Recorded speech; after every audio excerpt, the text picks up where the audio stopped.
was Sunday morning. My father had just gotten off work. Overtime shift, family room, pink box of donuts. My father's blue work shirt that put them on the table.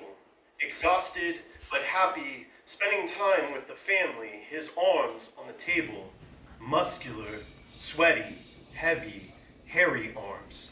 A bratty, snotty-nosed child, I looked across the table and I told him, "You look like a gorilla." It wasn't just the words. It was the cock of the head, the wrinkling of the nose, the arch of the eyebrow. It wasn't just the words, it was the sneer tucked inside of them. "You look like a gorilla."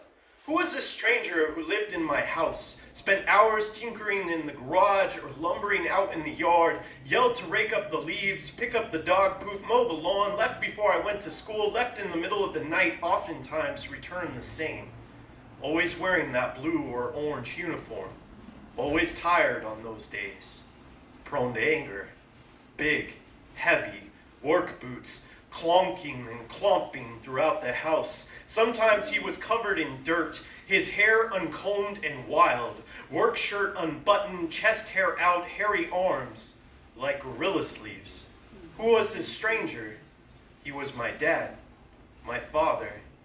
"You look like a gorilla." It wasn't just the words, it was the inflection, it was my reflection, it was the teachers, the guest lecturers, the people on television, the parents of my friends. No one had ever told me that I should want to be like my father, blue collar, work with your hands, muscular, sweaty, heavy, hairy arms. You use them to clean ditches, build pipe systems, to cut down trees, to clear fields and embankments every day for us.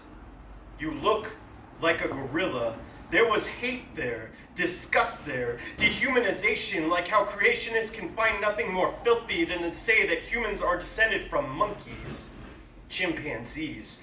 Like how racists call Mexicans cockroaches, cackle when they hear la cucaracha. The Nazis called the Jews rats. Blacks were depicted for decades as more ape than Homo sapien. My brother commented on how they treated him at work. "They treat me like their workhorse, a beast of burden." This was his first admission. This was racism. They treated him like a Mexican and he hated it. My father was as stubborn as a bull, as strong as an ox, with muscular, sweaty, heavy, hairy arms, gorilla arms, the arms that built our house, the arms that hugged my mother, that carried me as a child. I looked at those arms that Sunday morning and told him, "You look like a gorilla." Everything stopped. Everyone was shocked. Soon there was shouting, screaming. I ran crying out of the house and into the backyard. "You look like a gorilla." I will regret saying that for the rest of my